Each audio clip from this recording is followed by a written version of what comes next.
Assalamualaikum warahmatullahi wabarakatuh. Halo semuanya, izin memperkenalkan diri. Perkenalkan, nama saya Hairunisa Sri Handayani dengan NIM 2307261 kelas 1A program studi PGSD dari kelompok 7. Di sini saya akan membahas materi mengenai landasan filsafat pendidikan atau landasan filosofis pendidikan. Nah, pengertian landasan filsafat pendidikan secara etimologis, filosofis berasal dari kata philein yang artinya cinta dan sophia yang berarti kebijaksanaan menurut Dagobert de Runs tahun 1981.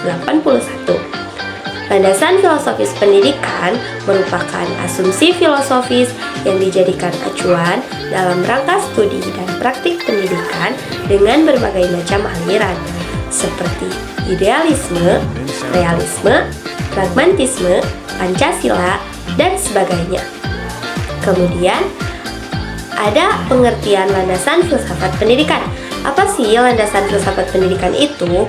Filsafat pendidikan merupakan salah satu cabang filsafat yang di dalamnya membahas mengenai permasalahan mendasar yang berkaitan dengan pendidikan. Kemudian, apa sih landasan filosofis pendidikan? Landasan filosofis pendidikan merupakan asumsi filosofis yang dijadikan sebagai titik tolak dalam rangka studi dan praktik pendidikan.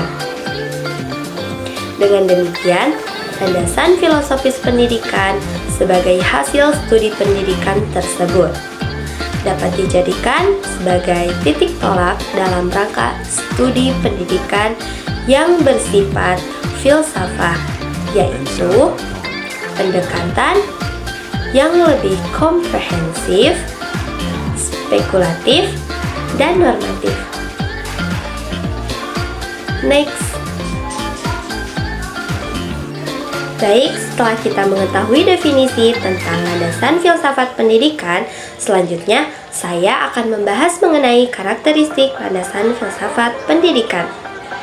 Nah, karakteristik berpikir filosofis yaitu sistematis, komprehensif, dan kontemplatif. Nah, secara substansial, filsafat dapat dibatasikan sebagai sistem berpikir kritis yang sistematis, kontemplatif, dan komprehensif. Dua kelompok gaya berpikir itu ada gaya profetik, yaitu sistem penampilan pikiran filosofis dalam bentuk percakapan.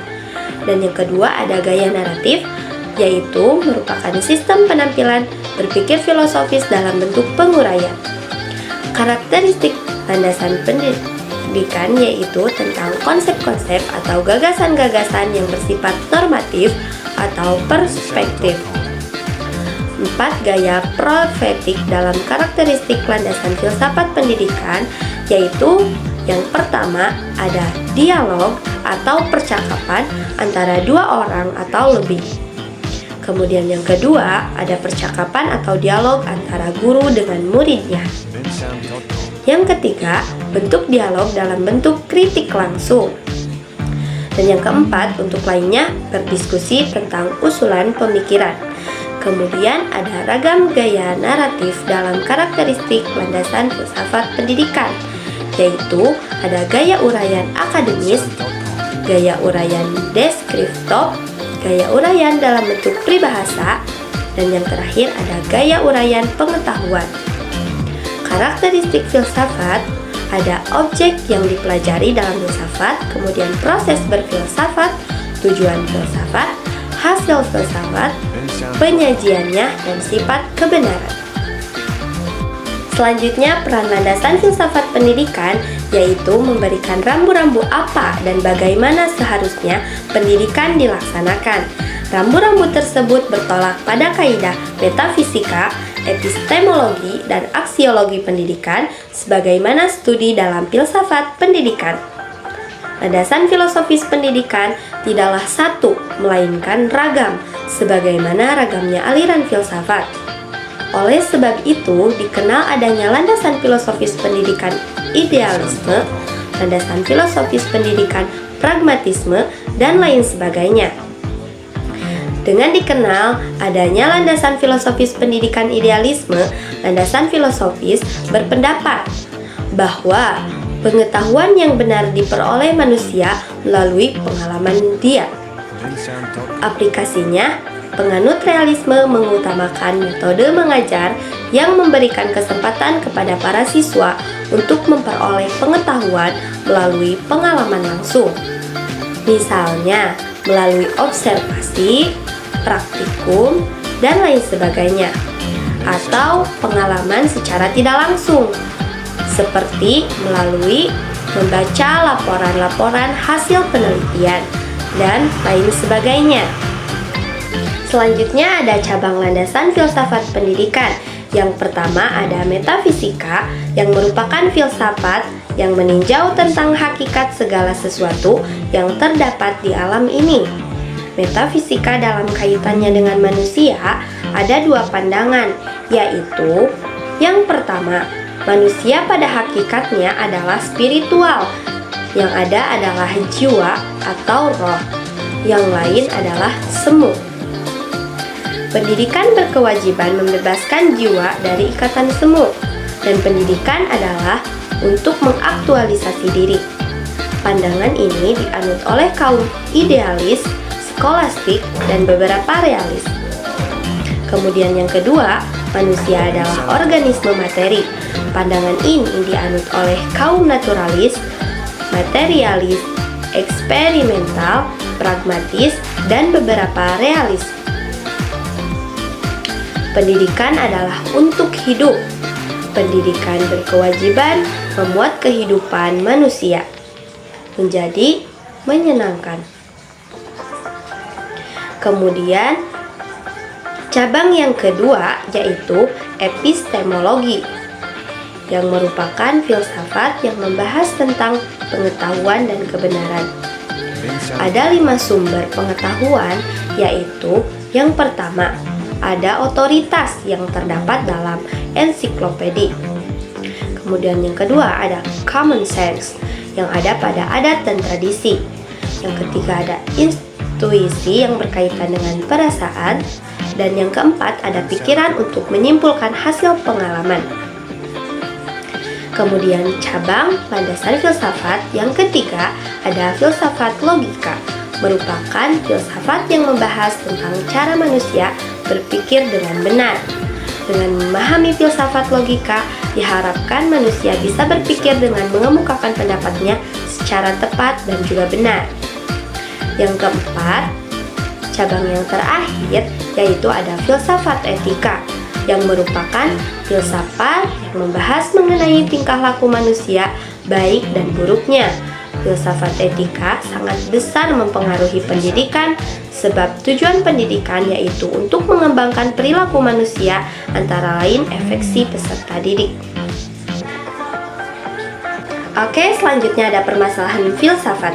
Permasalahan filsafat dapat dikelompokkan menjadi 3 dimensi, yaitu metafisika, epistemologi, dan aksiologi.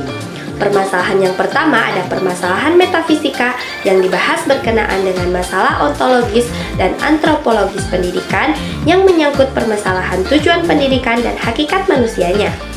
Kemudian yang kedua ada permasalahan epistemologi yang membahas dengan persoalan hakikat ilmu dan kebenaran ilmu yang diperoleh lewat upaya penyelidikan. Kemudian ada permasalahan terakhir atau permasalahan yang ketiga, yaitu permasalahan aksiologi yang merupakan kelelahan yang mendalam yang mengkaji tentang persatuan untuk kesejahteraan masyarakat.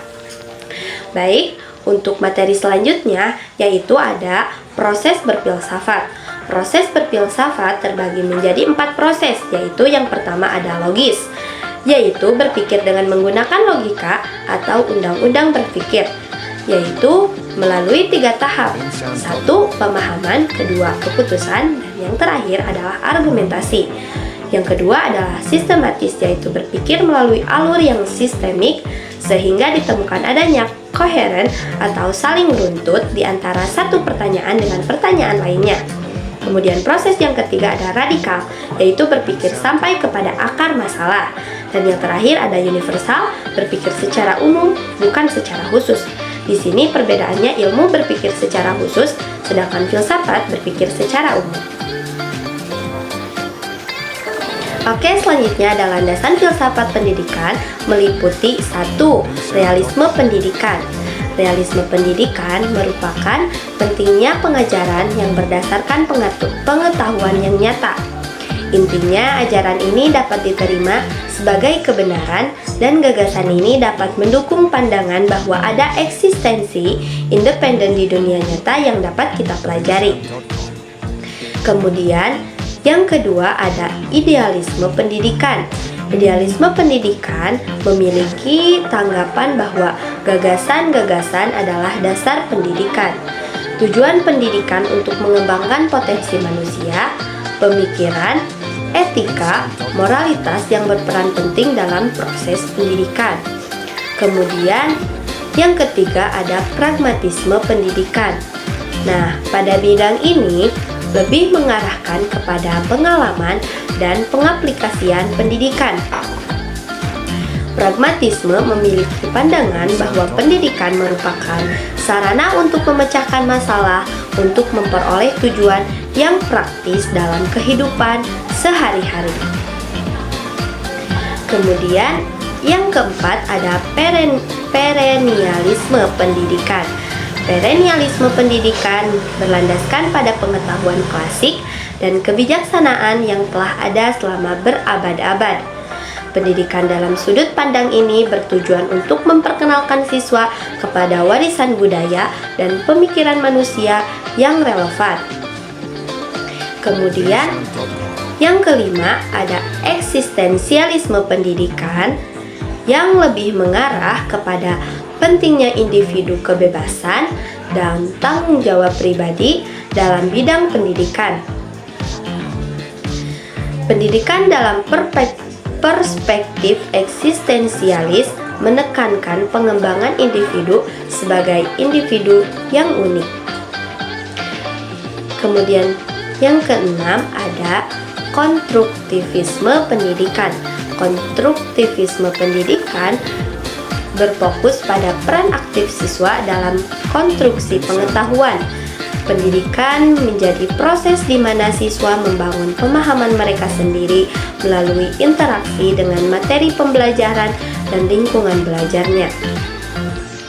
Kemudian yang terakhir ada progresivisme pendidikan. Progresivisme pendidikan menekankan pendidikan yang bersifat demokratis, kolaboratif, dan berpusat kepada siswa. Guru dipandang sebagai fasilitator dan pendidikan harus relevan dengan kehidupan sehari-hari siswa. Baik teman-teman, jadi dari pematerian yang telah saya bahas dapat saya simpulkan bahwa landasan filosofis pendidikan itu merupakan salah satu fondasi konseptual yang menjadi acuan dalam pelaksanaan sistem pendidikan. Hal tersebut mencangkup esensialisme, perennialisme, progresivisme, dan rekonstruksionisme sebagai pendekatan utama. Esensialisme itu menekankan pada keahlian dasar, sedangkan perennialisme itu memandang tentang pengetahuan klasik sebagai relevan.